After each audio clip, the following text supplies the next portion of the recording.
raw data from the database. So data will be like SQLs or so many servers will be there, Oracle database, so many database will be there. So from that we will be extracting the data. So this data will be like a raw data which won't be defined properly. Okay, so this data we have to do a pre-processing. Okay, pre-processing of all the data we have to do, whether the data, so many blank spaces will be there, and some data will be incorrect, misplaced, some duplicates will be there. All this first we have to clear, and then only we can get we should have a fair data copy, and then only we have to check the data, and we have to think, so what I should do with the data. What I mean, if I'm working for a company, I'm given a set of data for the development of the company. Okay, so with this data, how will I able to get a result which will give a better betterment of the company, or the firm, which whatever it is, or some other problem statement you will be having, and you have to identify with this. For that only, you have to choose which algorithm you have to use. Okay, once you know which algorithm to use, then you will be easily, I mean, you with the code, I mean, codes, if you type in Google itself, like this algorithm and the code for this in Python, you will be easily getting the code. The coding part is quite easier. Only thing is that the basic things you have to know.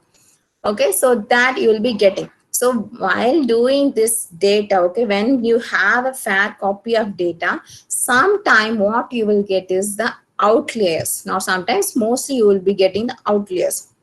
This outliers I told you earlier itself. The outliers is like some values will be too much or too little, that won't fit into the data. I mean, when we are applying an algorithm, because of this too much or too little data, we will get into a wrong prediction or wrong classification. So we have to avoid, try to find out such kind of outliers, and we have to avoid it. Okay, so this feature scaling actually helps to avoid those kind of outliers, including the outliers. When it is like we have to, we can't delete that outliers just like that, means we have to do this feature scaling. So this means adjusting the data that has different scales so as to avoid biases from big outliers. You understand what is biases, right? So you won't go into the outliers, you won't be biased to the outliers, you won't depend more on the outliers. So such technique is this feature scaling. So in feature scaling, so many techniques are there. Okay, so mainly commonly used are the normalization and standardization. So this normalization is used when we want to bound our values between two numbers, like 0 and 1 or -1 and 1. Okay, so we so many set of values will be given, and this values we will convert between the number 0, 1 or -1 and 1. Okay, so that is how we use normalization. And standardization is another technique where it transforms the data so as to have 0 mean and variance of 1. So you all know what is mean and variance, right? We are studied in math. Do you remember what is mean and what is variance? Standard deviation. All this standard deviation, this variance is the square of standard deviation. Remember, you would have studied in 10th PUC. Yes, ma'am. Basic statistics. Favorite. Yeah, it's there in statistics. Okay, so this standardization transforms the data so as to have 0 mean and the variance of 1. Why we are doing in such all these things? Because we have converting everything to a normal. So here is an example given over here. Here the values like 47, 721, so many things are given. So these are the actual values. So when I am normalizing, I am getting the values like this. Okay, so like 0 point, everything in 0, and the maximum limit will be 1. And now here, when I am standardized, when I'm using the standardized formulas, I getting the values like 1, -1, 0, all these things. Okay, so that all your data will be looking similar. All the numbers will be looking similar. There won't be like too much or too little. Everything will convert into a proper normalized or standardized form. So now normalized, there are so many methods to do this normalized. This is like a min-max formula given over here, and this is standardization. So standardization, we use this formula. So here this mu means this mean, and this sigma means this standard deviation. Okay. So this is all about feature scaling and confusion matrix. Okay, so remember that feature scaling we are using to adjust the data such that it have a normal scaling. Okay, and then this confusion matrix is used for finding the accuracy in the classification model. Okay, so now we'll go to the logistic regression. So logistic regression. So here I already told the logistic regression is a classification algorithm, and it is a supervised. Okay, it comes under the supervised algorithms wherein it falls into the classification part. Okay, so this is logistic regression. So here one thing everybody will confuse is like linear regression is the regression algorithm. So here again is given the thing as logistic regression. Here the word regression comes, but still it's a classification algorithm. So keep it in mind. So logistic regression, only in the name there is a regression is coming, but actually it's a classification algorithm. Okay, so here we will be finding out, we will predict the probability of which class it falls. Okay, so that is why the regression name had come.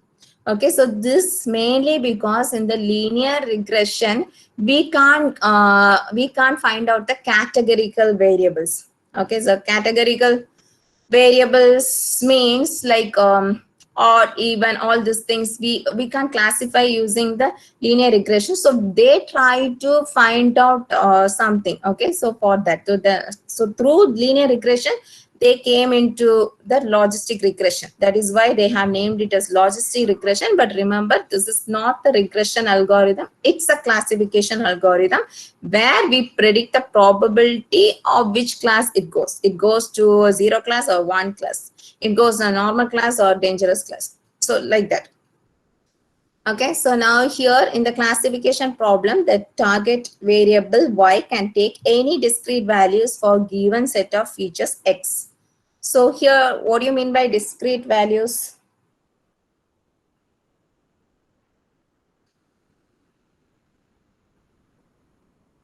What do you mean by discrete values?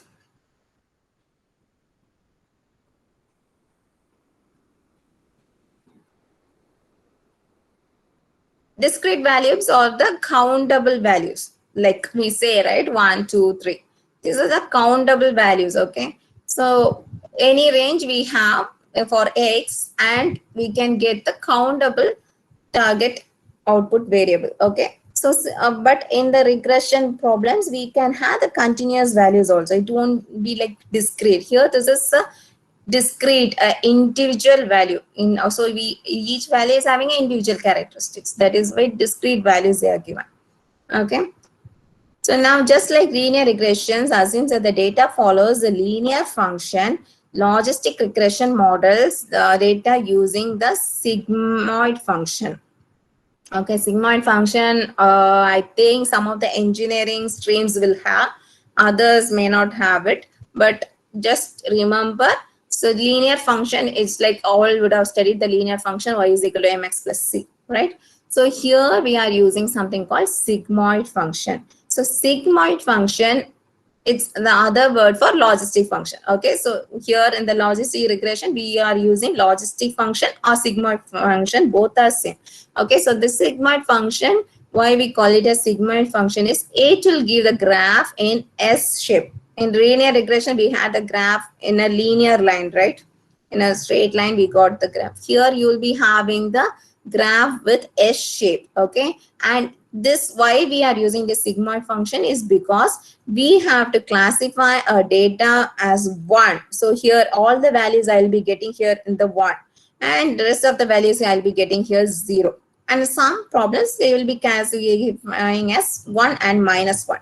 Okay, so here you will be getting all the values here in the lower end or upper end. Okay, so So the upper end will go to another classification, like one classification, or a poor class or rich class, and here the lower will be like the poor class, whatever it is, how you have to classify. Now if it is like a if it is like a classroom, and the students who are studying very well, and the students not up to the mark, you can, if you want to classify.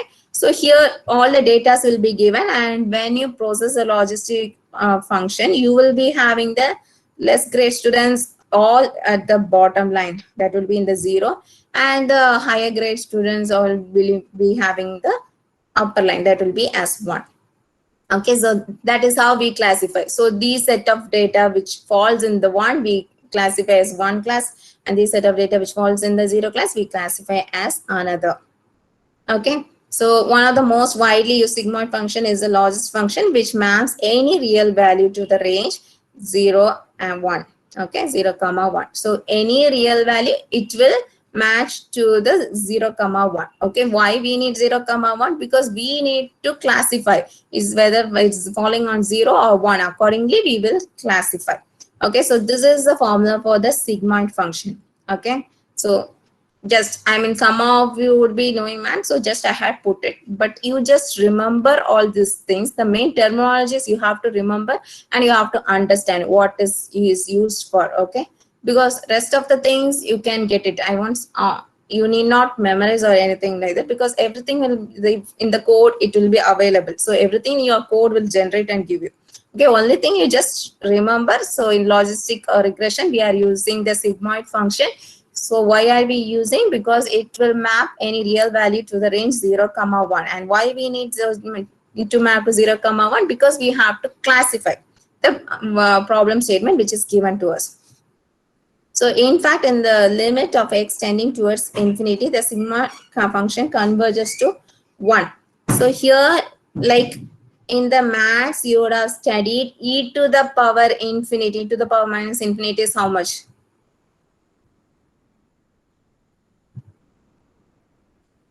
Anybody?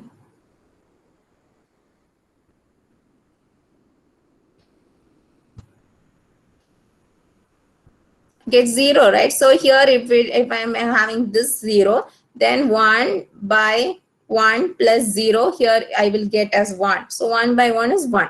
Okay, so that is why they are saying the limit of x tending towards infinity, the sigmoid function converges to 1, and towards minus 1 in the case of negative infinity. But the derivative of the function never reaches a 0. So however it is, it won't be completely reaching to 0. So this is a useful property of the sigmoid function. Okay, so that is why they have chose the sigmoid function to build this classification model. So here this is an example. Okay, so here the example, you have so many IDs. Okay, so many IDs of the users, and you have the gender. Okay, these are separate features. This is the user IDs, and this is one feature. The gender is on one feature, and then age is given, and the estimated salary of each person is given. And now I have to see whether it's purchased, whether they could purchase or not. So this is the given data of purchased. So here we have some data, like this is 000 means they didn't purchase. So here 1111 means they have purchased. So this purchasing, whether they're purchasing or not, they are calculating with using two things. One is age and another one is salary of the person. With these two categories, they will determine whether they will purchase or not. So here they are converting into two classes, like a purchasing category and a non-purchasing category. Okay, that is there. So here in the logistic regression, so logistic, not only in logistic regression, any classification you take, you will be having all these steps. Okay, first will be the data pre-processing step, and then the fitting logistic regression to the training set, and then predicting the test result, then test the accuracy of the result. The visualization is mostly the optional thing. Some usually like visualization will be done data visualizers. Okay, that will be like a separate category. Okay, so Python also you can do visualization. Sometimes they'll be doing with the Tableau, Power BI. There will be separate categories for visualization. When all the things, everything, all the details you give to them, they will process like that. Okay, so these are the main steps going to be done over here. So now here coming to the coding part. So first you are importing the libraries. Okay, so I already told you this NumPy, pandas will be like always going hand in hand in most of the algorithms, because NumPy is for the numerical calculation, then pandas is for the data analysis calculations unit, and this matplotlib is for the plots. Okay, if you do the plots, you need it. So this example I didn't take the plots, but mostly whenever you need the plot or anything, you will be having the matplotlib.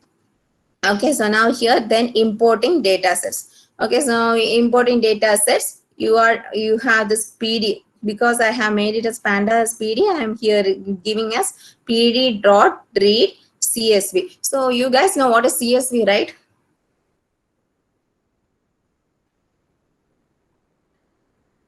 Anybody knows what is CSV?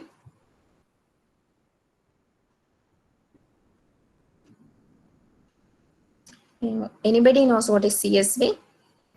Ma'am, kind of file or comma separated, like Yeah, when very you use good. comma. Yes, ma'am. Yeah. So comma separated analysis is the CSV file. So we have Excel file, CSV file. So if it is like Excel file, you will be having the different. Okay, so there will be Excel as X. So you have different command, and for CSV file, you have this command. So you have to, mostly we will be having the CSV files. Most of the times we'll be using the CSV file. So most of the examples it will be given as CSV. So if you get Excel, you have to do the Excel thing. Okay, so keep it in mind. Okay, so you can go to the Google itself how to import the Excel file in Python.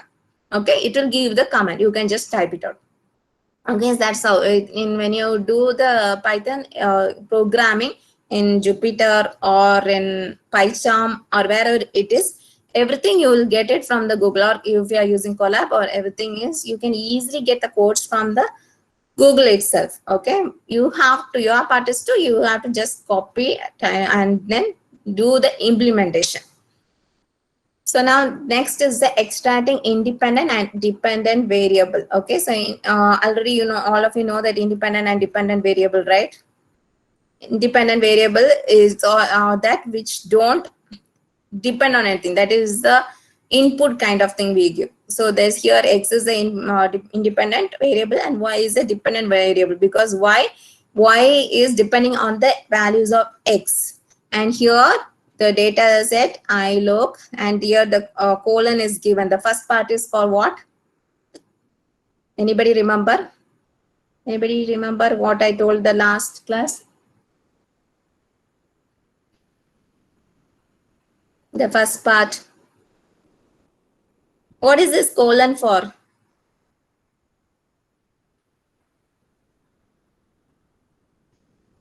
I think nobody is doing the stuff. Ma'am, number of rows. Yeah, very good. Number of stores. See, it's like it will be like very easy, because I am going with a very basic thing. However, I could make it to look easy. That's why I'm going. Okay, so you have to work, only then you will get some hang of it, and there is something useful that you have studied this course. Otherwise, you will just take a certificate and you'll go off.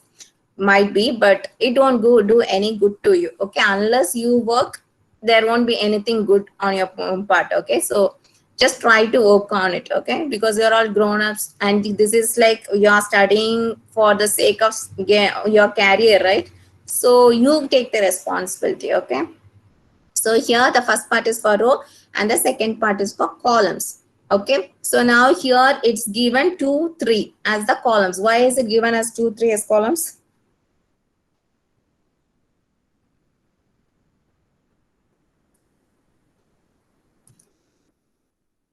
Because here in the Python, all in the data is read as 0, 1, 2, 3. I am taking the second column and the third column as my independent variables. Okay, infinite. So here, because it starts from 0, 1, 2, 3, remember that always, because always in anything, even in the arrays or anything you work on, it will start from 0 and not from 1.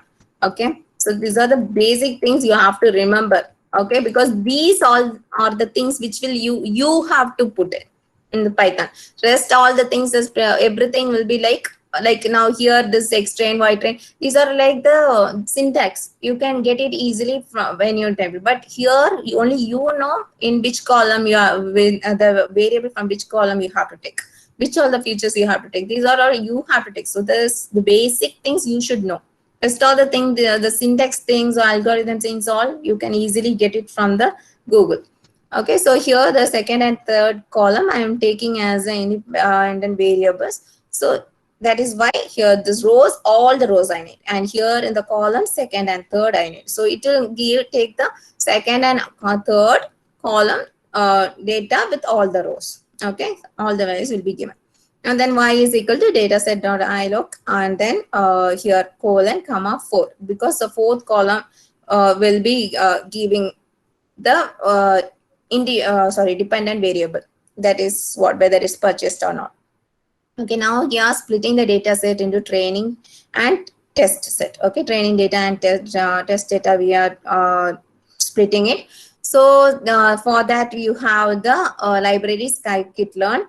The scikit-learn library only here is given sklearn and dot model selection input. Okay, so these are all the syntax. Okay, so you have to, it will be like you have to learn. Okay, then train or you that's not learning, you will be getting directly if you just Google it. I mean, you will get it directly. Just you solve syntaxes, it won't change. For all the things it will be same.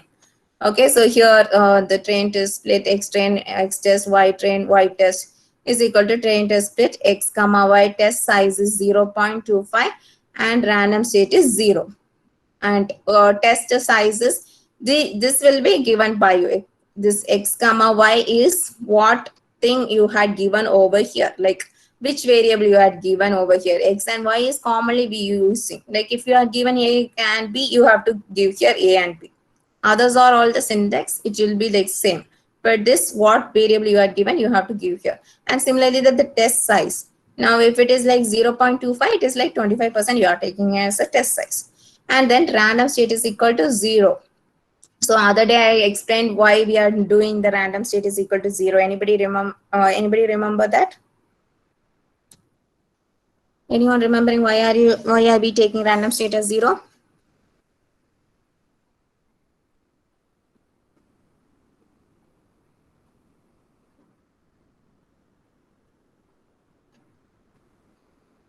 Okay, I'll tell. So if this random, this is like an optional thing, you can actually neglect also. What happens when you're not putting any random state, like this comment you can actually neglect. You can stop with 0.25. But why am I putting is that if I don't put this random state is equal to 0 or 1 or 42 or whatever it is, what happens is I will get every iteration or every time I do it, I'll get a different value. So in order to avoid that, I am putting random state is equal to 0.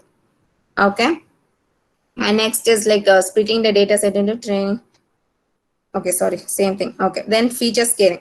Okay, so here feature scaling, here I already explained what is feature scaling, right? Starting in the class itself, I explained what is feature scaling. Anyone remembers what is feature scaling? Now, feature scaling is uh, scaling the features of a column or of the data set such that all the features are along the same scale. Like when we there are two types, normalization and standard scaling. In one of which the range is -1 to 1, and in the other -3 to 3. Not -3 to 0, either 0 to 1 or -1 to 1 or 0 to -1. It's like that. Okay, 3 and all won't be coming. 0 to 1 or 0 or -1 to 1.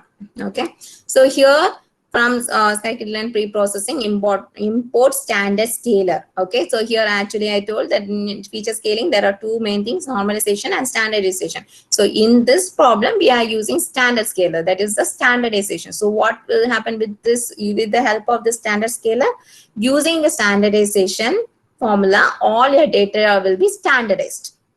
Okay, so what is standardization? You'll get the mean as 0 and variance as 1. That is what standardization does. Okay, so here we are having so here just the variable I'm giving it's a standard scalar, and xtrain, because I have given this thing as a standard scalar, that is st underscore x. I am fitting the data over here. I'm just transforming my training set and the testing set. Okay, both the data I'm transforming to a standard scale. Okay. Okay, so now next is from the scikit-learn, we are importing the logistic regression. Okay, so this is actually one line. Okay, so here this is a library, and yeah, I'm importing the logistic regression. Okay, so now here the next is the classification. Classifier is equal to logistic regression, and then the classifier dot fit x train comma y train. Okay, so here I am just fitting into the classifier my training data. Okay, now for predicting, okay, so these are will be like same like your linear regression only. That's predicting the result. I'm getting the y predict is equal to classifier dot predict of x test. Once I put this, I'll be getting the result of the predicted values. Okay, so the predicted values, the result will be similar to this table. Okay, so whatever I am giving, the predicted values will be like this. Okay, so with this predicted values, and I'll be having the actual values, right? So with that I can give the accuracy. I mean, I can get the accuracy. For getting the accuracy, I am using the confusion matrix. So here from the scikit-learn matrix, I am importing the confusion matrix, and then with a confusion matrix I will be getting the accuracy. Okay, so that's over it. That this confusion matrix also, it's like if you want to predict the accuracy you can do it, otherwise you can stop with the predicted value. Okay, so you can stop with the classifier dot predict. Okay, you will be getting the all which whoever purchased or who are not present purchased, you will be getting. Okay, are you clear with this? Logistic regression. So logistic regression is basically you are classifying. Okay, so you are classifying into, like, now according to our example, whether you have purchased or not purchased. You have a set of data, and with that you are just going to do the logistic regression. So so we saw so many things which involved inside the logistic regression, right? So in the logistic regression we saw about the feature scaling, we saw about the confusion matrix, we also saw about the sigmoid function. So these are the terminologies which I introduced today. Okay, so this is used for the just for the data thing. I mean, you should know what it is, and the rest of the things, I mean, when the Python code itself will give you. Okay, so here so once you find out, I mean, here all these are the steps: the data pre-processing step, and then fitting the logistic regression to the training set. So if it is like linear regression, you will be fitting linear regression. Here it is logistic regression, you are getting this one. Then predicting the test result. Usually most of the problems you will sometimes you will stop with these three, and sometimes you will be having the test accuracy of the result. Okay, that is the creation of the confusion matrix. Okay, next is the visualizing the test set result. So once you create the confusion matrix in the Python, okay, when you give the confusion matrix command, you will be getting all these values. Okay, the overall accuracy, sensitivity, specificity, precision, everything you will be getting. Okay, so with that you can find out whether what you have predicted, the classes you have predicted.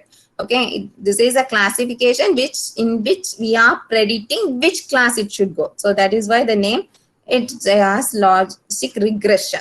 Okay, so here you will be getting it according, and you can find out the accuracy whether what you have done is correct or not.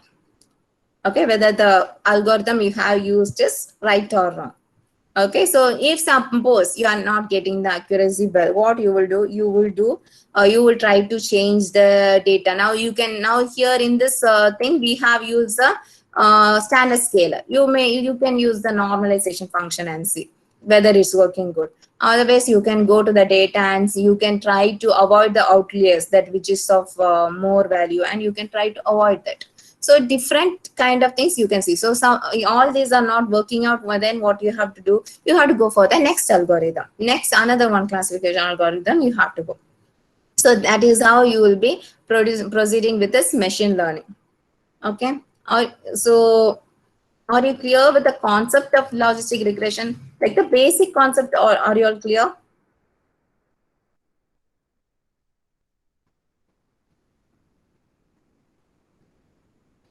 Say yes or no. Yeah.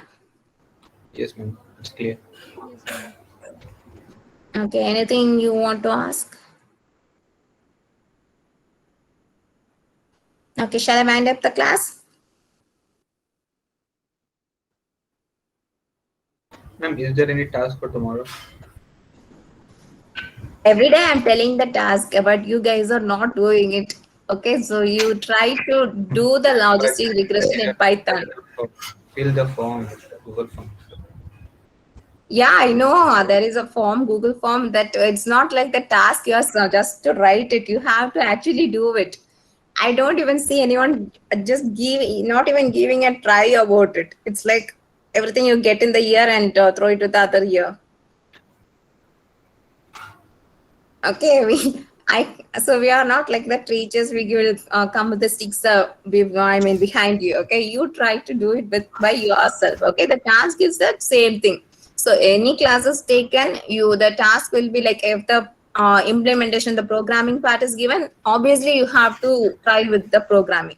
Even if it is not given, you can try. Once the algorithm is introduced, you can just Google it how to do it, and then you can try it by yourself. So this thing is this: you you analyze more things of it, and then you try to implement it Python. That would be the task for every day.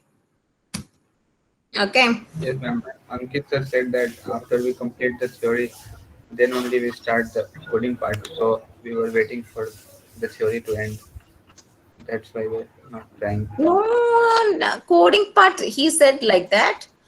No, it's like it would be like very difficult for you to understand at that time. Now it's like to slowly, if you start with the coding only. Might be he would have referred the last, the last project kind of thing he would have referred. I'm not sure about it, but slowly, you start. Okay. I don't even, so even the stories, I don't see that you go and check. Okay. So there will be like, Ma'am, once I you check, checked there the will, theory, ma'am. It's just sorry. I checked the theory that. Okay, that's nice. Um, Okay. excuse me, ma'am. Yeah. Ma'am, are you uploading the PPTs on the classroom? Because I can't find them on the classroom. You can find it on the, I told to Kanika, because I don't have the access. I told Kanika ma'am to put in the classroom. She told that she had put. No, ma'am. Actually, there's just some final quiz on the classroom. That's the reason I was asking you. Okay. Once again, I will ask her. Okay. Okay. Thank you, ma'am. Okay. Ma'am, can you please know your name? Because in the form, we are filling Ankit sir in so many days. But I'm not sure whether you can fill my name also. Okay. My name is Shiki. Okay. Thank you, ma'am. Yeah. Thank you. Bye bye. Take care. Bye, ma'am.